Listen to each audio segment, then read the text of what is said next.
아빠, 나 이제 간이식도 대학도 포기해야 할 것 같아.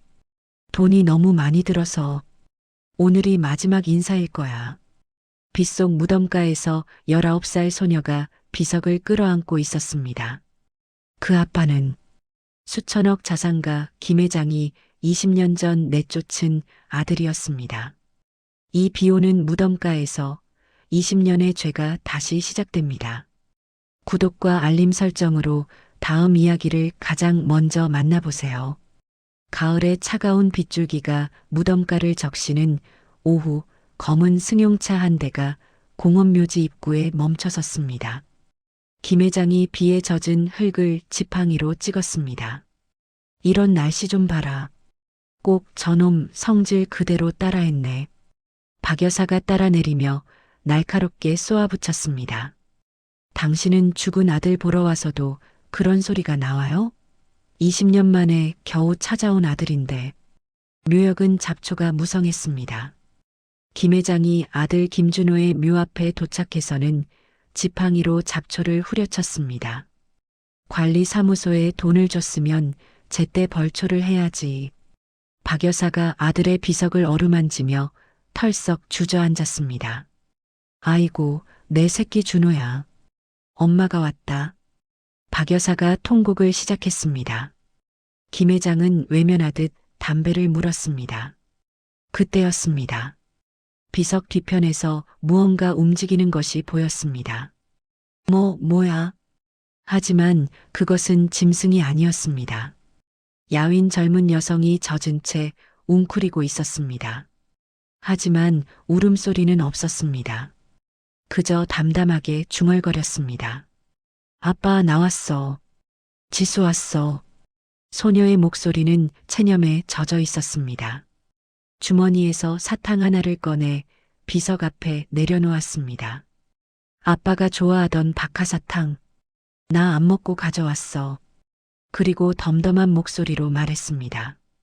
아빠, 근데 나 간이식 받을 돈도 없고 합격한 대학도 포기해야 할 것 같아. 등록금이 너무 비싸. 박 여사가 간이식과 대학이라는 단어에 숨을 들이켰습니다. 김 회장의 심장이 쿵쿵거리기 시작했습니다. 소녀의 야윈 뒷모습과 빗물에 젖어 드러난 귀 뒤에 작은 점. 그것은 죽은 아들 준호와 똑같은 위치였습니다. 김 회장의 머릿속에서 20년 전 내쫓았던 아들의 얼굴이 겹쳐지기 시작했습니다. 혈관이 터질 것 같은 두근거림이 몰려왔습니다. 지수가 담담한 목소리로 계속 말했습니다. 돈 없어서 미안해, 아빠. 내가 아파서 미안해. 편의점 아르바이트 해봤는데 병원비 모으기엔 너무 부족해. 절규가 아닌 체념. 그 차분함이 오히려 더 처절했습니다. 아빠가 나 키우려고 고생하다 죽었는데 나도 곧 아빠 따라갈 것 같아. 박 여사가 다리에 힘이 풀려 진흙바닥에 주저앉았습니다. 세상에. 여보, 들었어요? 아빠래요. 우리 준호 보고 아빠라고 했어요. 김 회장은 감전된 사람처럼 굳어버렸습니다. 지수가 일어나 비석을 향해 정중히 절을 올렸습니다. 아빠, 거기선 아프지 말고 편히 쉬어. 나도 이제 포기하고 편해질게. 그때 요란한 천둥 소리가 묘역을 뒤흔들었습니다. 우르릉 쾅. 놀란 지수가 후드를 올리며 산 아래로 걸어가기 시작했습니다. 울지 않았습니다. 그저 의연한 발걸음이었습니다. 여보, 잡아요. 저 아이 좀 잡아요. 박 여사가 흙탕물 속에서 손을 뻗었습니다. 김 회장은 멍하니 지수가 사라진 산길을 응시했습니다. 산 아래 먼 곳의 버스 정류장. 저 병든 몸으로 대중교통을 타고 왔을 19살 아이의 고단함이 가슴을 찔렀습니다. 김 회장이 떨리는 손으로 비서실장을 불렀습니다. 김 실장, 당장 저 아이 뒤를 쫓아. 놓치면 자네 목이 날아간다. 비서실장이 헐레벌떡 차로 달려갔습니다. 김 회장은 지팡이를 꽉 잡으며 가슴 깊은 곳에서 무언가 꿈틀거리는 것을 느꼈습니다. 20년 동안 억눌러왔던 부성이었습니다. 20년 전 그 추운 밤이 떠올랐습니다. 거실에서 임신한 애인을 데려온 아들 준호가 무릎을 꿇고 있었죠.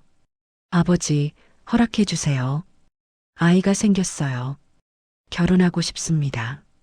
그런 근본 없는 여자로 내 집안 망치겠다는 거냐? 김 회장은 분노에 떨며 위스키 잔을 집어던졌습니다. 당장 나가.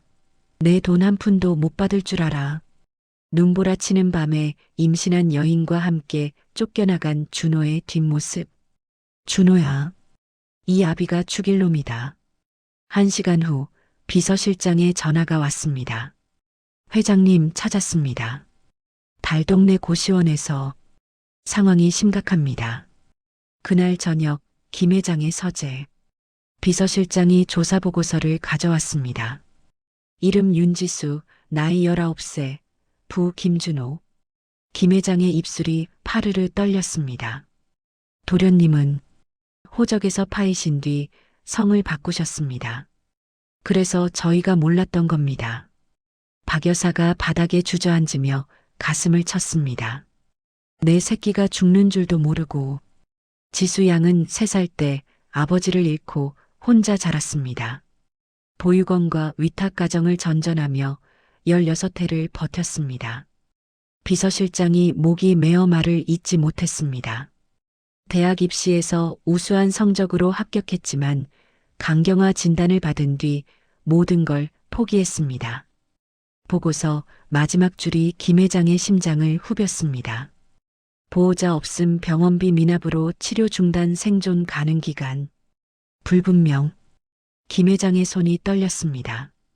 수천억 재산을 가진 자신의 핏줄이 혼자서 16해를 버텨왔다니. 고작 3천만 원 때문에 내 손녀가 죽어간다고? 김 회장이 책상을 내리쳤습니다. 당장 차 대기시켜. 내가 직접 간다. 밤 늦은 시각 병원 원무과. 김 회장의 불호령에 병원장이 나와 문을 열었습니다. 회장님, 저희도 규정상. 닥쳐. 사람 목숨보다 규정이 중요해. 원무과장이 책상에서 봉투를 꺼냈습니다. 환자가 퇴원하며 남기고 간 겁니다.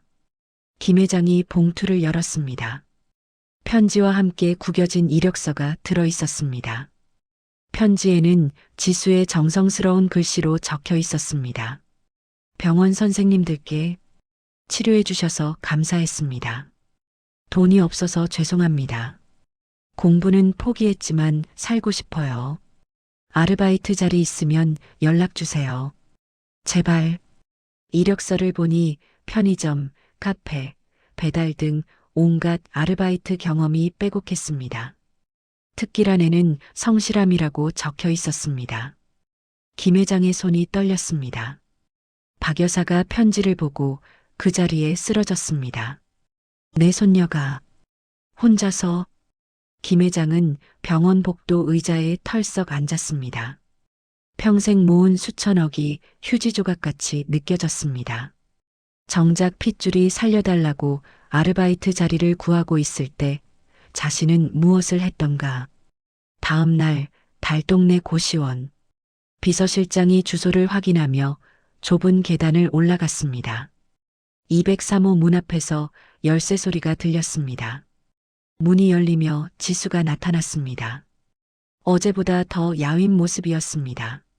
누구세요? 지수가 경계심 어린 눈으로 물었습니다.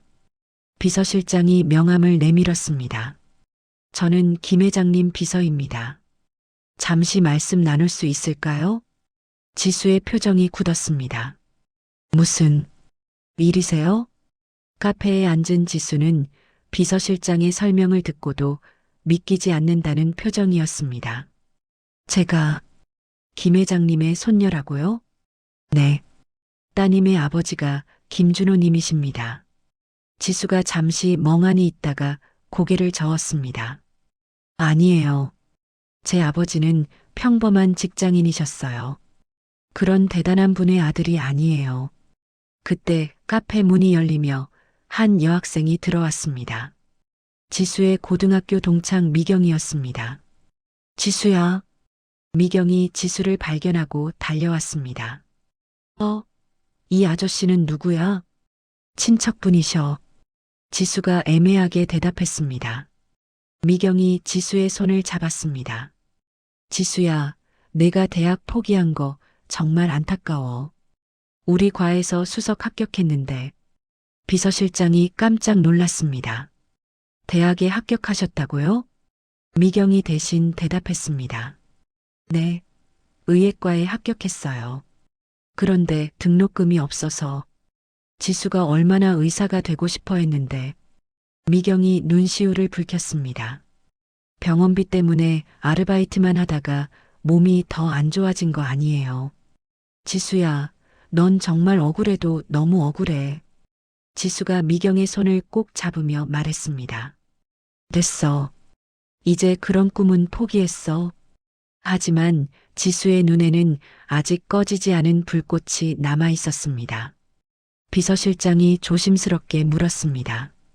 지수 씨, 혹시 다시 기회가 생긴다면 어떻게 하시겠어요? 지수가 잠시 생각하더니 또렷하게 말했습니다. 저는 이제 보호받기만 하는 게 아니라 제가 할 수 있는 일이 있다면 싸워보고 싶어요. 도망치기만 해서는 아무것도 바뀌지 않으니까요. 그 순간 지수의 눈빛이 달라졌습니다. 체념이 아닌 의지가 번뜩였습니다. 그로부터 일주일 후 서울 최고의 대학병원에서 간이식 수술이 성공적으로 끝났습니다. 독일에서 찾은 기증자 덕분이었습니다. 2달 뒤 회복한 지수가 김 회장, 박 여사와 함께 처음으로 가족 외출을 했습니다. 강남의 한 카페에서 지수가 아메리카노를 마시며 조심스럽게 말했습니다. 정말 감사해요. 처음으로 가족이란 걸 느껴봐요. 김 회장이 지수의 손을 잡았습니다. 이제 다 괜찮다. 대학도 다시 준비하고. 할아버지, 지수가 의연하게 말했습니다. 저 사진 한 장 찍고 싶어요. 가족 사진. 세 사람이 카페 안 귀퉁이에서 셀카를 찍었습니다. 지수의 환한 미소가 사진 속에 영원히 남았습니다. 하지만 그 행복은 오래가지 못했습니다. 그날 저녁 김 회장의 동생 김전무가 경영진을 소집했습니다. 형님이 개인적인 일로 회사 자금을 유용했다는 제보가 들어왔습니다. 김전무는 이미 언론사에까지 흘려 김 회장을 궁지로 몰아넣고 있었습니다. 재벌가 숨겨진 손녀, 특혜 의혹, 뉴스 헤드라인이 화면에 떠올랐습니다. 지수의 사진까지 모자이크 처리되어 방송에 나왔습니다. 김전무가 비열하게 웃으며 최후 통첩을 던졌습니다. 저 아이 지수 말이에요. 재벌 2세 논란으로 온 국민의 지탄을 받게 만들어 드릴 수도 있어요. 아니면 김 회장의 분노가 치솟았습니다. 가장 아픈 약점인 지수를 건드린 것입니다. 이 나쁜 놈, 짐승만도 못한 놈. 김 회장이 가슴을 부여잡았습니다. 극도의 스트레스가 심장을 조여왔습니다. 숨이 막혔습니다. 김 회장의 얼굴이 보라빛으로 변했습니다. 심장이 망치로 내리치는 듯한 통증이 밀려왔습니다. 김전무는 쓰러져가는 형을 보면서도 차가운 미소만 지었습니다. 형님, 너무 흥분하지 마세요. 가시는 길 편안하게. 김 회장이 바닥으로 쿵 하고 쓰러졌습니다. 병원 중환자실. 김 회장은 산소 마스크에 의지한 채 의식을 잃었습니다. 의사는 언제 깨어날지 모른다고 했습니다. 새벽 3시 마스크를 쓴 지수가 몰래 중환자실에 들어왔습니다. 할아버지, 뉴스 봤어요. 지수가 김 회장의 손을 잡았습니다. 사람들이 저를 재벌 손녀라고 욕하고 있어요. 하지만 괜찮아요. 지수의 목소리는 의연했습니다. 저 이제 도망치지 않을 거예요. 할아버지가 지켜주신 생명이니까 당당하게 맞서 볼게요.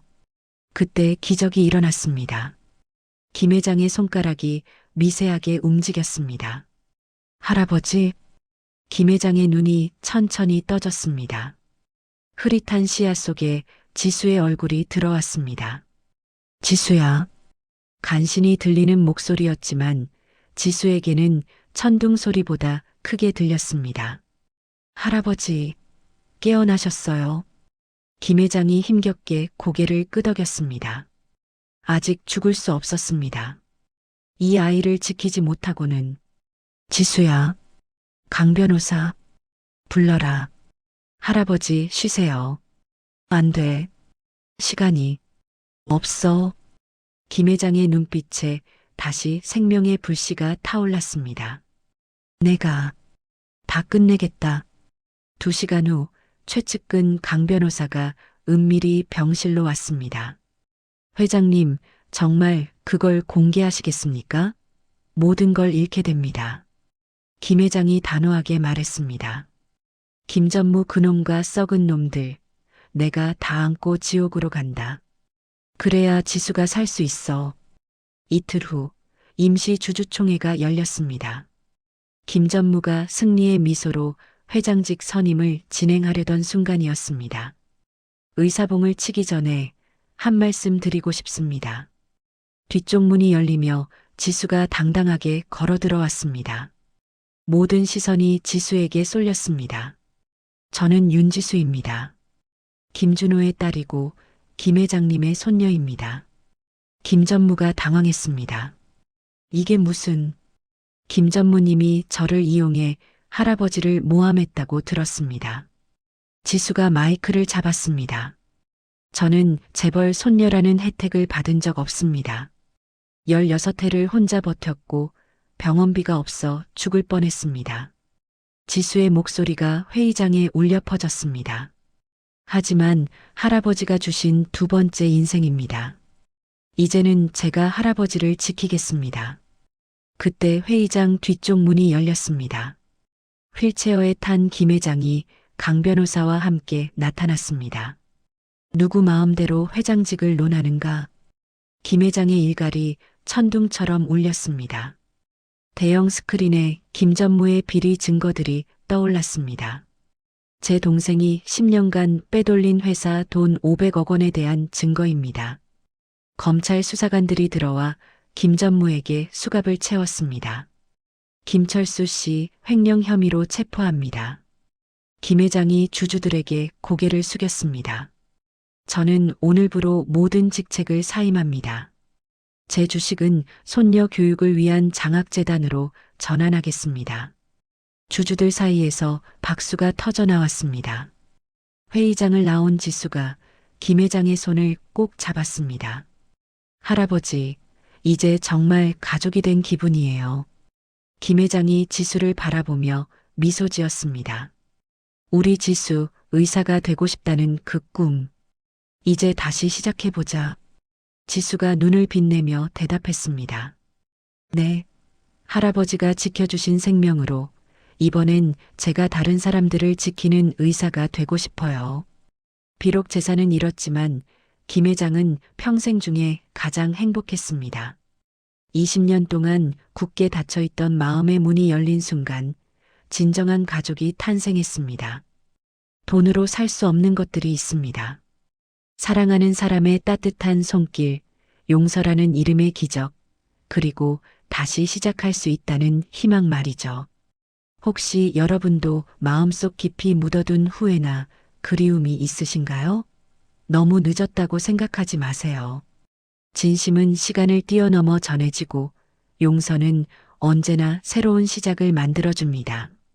지금 옆에 계신 소중한 분에게 고맙다, 미안하다, 사랑한다는 말 한마디 건네보시는 건 어떨까요?